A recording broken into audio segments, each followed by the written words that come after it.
The development of large cities and conurbations in the course of industrialization were also factors where the railroad played a very large role. First of all, classically with the suburban trains, which means that when settlements were built somewhere, people had to get to work and couldn't always walk for 2 hours.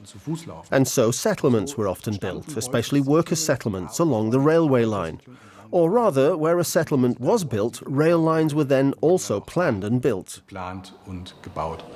For most working families, it often remained a day trip or a short trip to the outskirts of the cities, despite the entitlement of vacation under the collective bargaining agreement. Especially on Sunday excursions, those seeking recreation used the local rail service. These urban and suburban railroads also had an important recreational function for city dwellers. They were not only a feeder to the workplace and the bringer home in the evening, but with these trains, city and conurbation dwellers could also get to the countryside.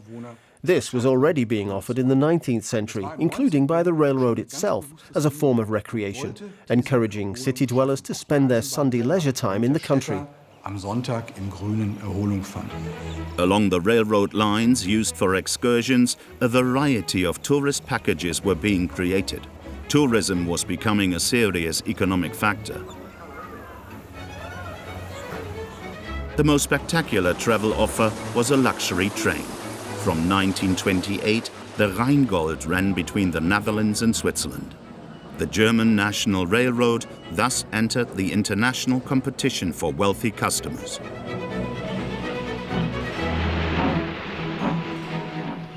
The Rheingold was a connection from the Hook of Holland along the Rhine to Switzerland and operated, in fact, primarily as a tourist route, especially for well-heeled foreign travellers.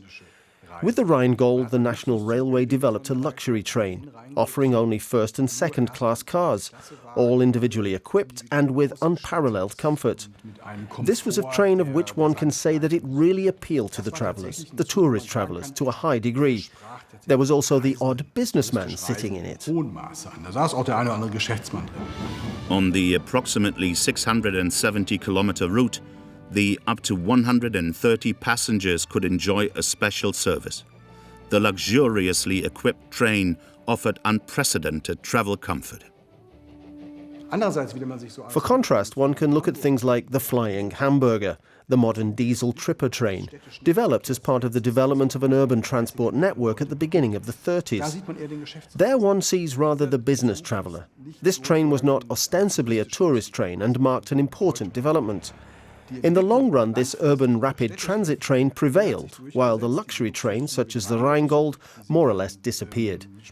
There are only a few exceptions today. From that point, rapid transit took over and continued. The National Socialists became the strongest force in the Weimar Republic. At the end of January 1933, Adolf Hitler took office as Reich Chancellor. After coming to power, the Nazi regime wasted no time in bringing society into line. Parties and trade unions were smashed. Even the National Railway was made to serve as a tool of the National Socialist dictatorship. The Reichsbahn under the Third Reich was more or less nationalized again. The company itself, which still had a lot of private sector traits to it, was dissolved and became a purely state-owned enterprise once more, and one of the first major National Socialist model companies. That is to say, it was brought into line pretty quickly and without any problems, as there was actually no significant resistance to this process within the Reichsbahn itself. The network was, of course, of great importance to National Socialism, both from a propaganda point of view as a means of transportation for mass events, the Reich Party rallies, for example, but also as a logistical instrument in the course of war preparations. After just a few weeks, Adolf Hitler commissioned the general director of the Reichsbahn, Julius Dorpmüller, to immediately build a highway network. In September 1933, the Führer had himself filmed for propaganda purpose at the symbolic groundbreaking ceremony. This project, the construction of the national motorway system, served on the one hand as a job creation measure, on the other hand for propaganda purposes, as well as having strategic orientations. It was a project that the Nazis didn't invent. The first motorways had already been developed in the 1920s, including the idea of national employment through building motorways. In that respect, it wasn't new. But in the form and to the extent that it was, the Nazis then pushed it forward. And they again made use of the National Railway. 2 years after the start of construction, Hitler was able to open a section of the new highway near Frankfurt. But the idea of an expressway was not an invention of the National Socialists. Plans for it had already begun in the Weimar Republic.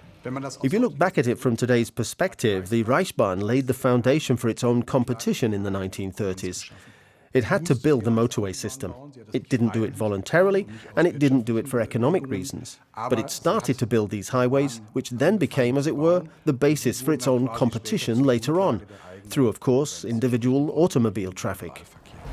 Another field of activity of the National Socialists was the leisure activities of the Volksgemeinschaft. For this purpose, they founded the Nazi organization Strength Through Joy under the leadership of Robert Ley. Hasso Spode researched their history in the Historical Archive of Tourism in Berlin. They very quickly realized that travel and vacation was a bourgeois privilege that the working class didn't have a part in. That travel and vacation were a great way to endear themselves to the working class. So they said, well, let's build a giant travel organization. And they gave this travel organization the pithy name Kraft durch Freude, Strength Through Joy. The main task was to organize weekend excursions and vacation trips. The so-called KDF Kurztouren, mini-tours, quickly became a big success. Kraft durch Freude wurde innerhalb von Wochen der größte. Strength Through Joy became the largest tour operator in the world within weeks. It is unbelievable with what organizational skill mass tourism was organized there for the first time on a huge scale. At some point, millions of people went on vacation with KDF, as it was abbreviated. According to my calculations, there were 45 million by World War II, although that includes excursions, as not all of them went on real vacations. But it's a remarkable number and a fantastic logistical achievement. This was also the case with the KDF Bad der 20.000 in Prora. Up to 20,000 people were supposed to holiday in the 5-kilometer-long Colossus of Rügen. All at the same time.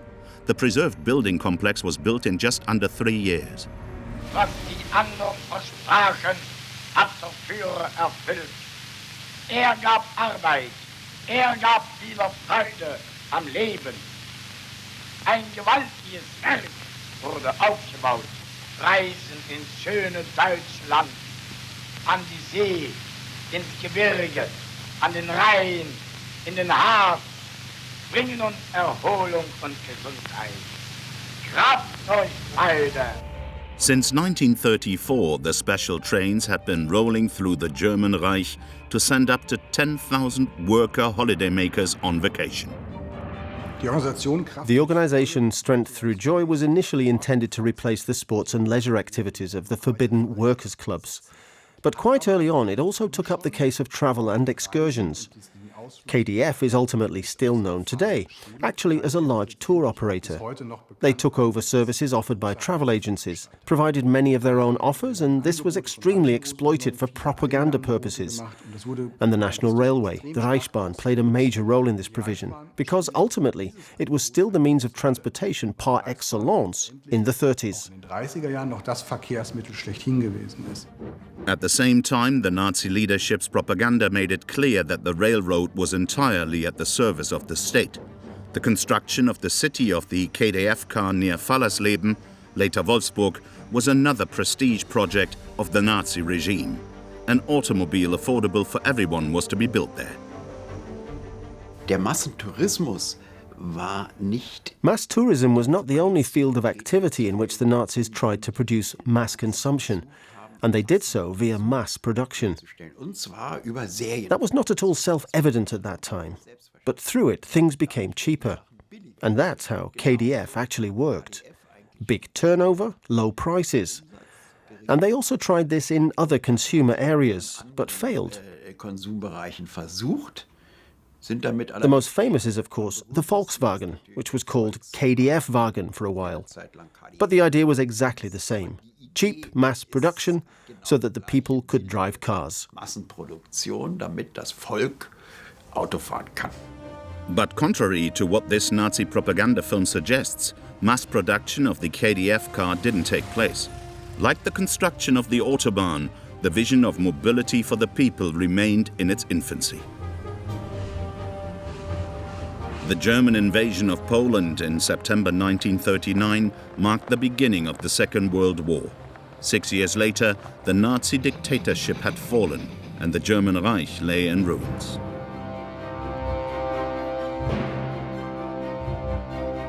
The German Reichsbahn suffered considerable destruction during the Second World War, but it was not the case that rail traffic came to a standstill in 1945. So, if you take a closer look at this famous phrase of 0 hour, it meant that while there were no fixed points in time, there were always different parts of Germany where traffic was then at a standstill, or where reconstruction was already underway. From the destroyed German cities at that time, countless homeless people were on the move. They presented the Reichsbahn with a major transportation problem. Of course, there were also a lot of people on the road. These were the displaced, and also people returning home. There were quite a lot of them. Also people, especially from the cities, who went to the countryside to forage, to exchange food with the farmers. People hung on the outside of the trains, they sat on roofs, they squatted on couplings. Many died in the process. One shouldn't close one's eyes to this. There were often accidents and the like. The trains were full. Because of the food shortage in the cities, the population went on hoarding trips to the surrounding areas. As early as 1946, the Nord Express was once again running between Paris and Copenhagen. Via the Kiel Canal and the Rendsburg High Bridge, the route also led to Hamburg, where the traces of the war were still unmistakable.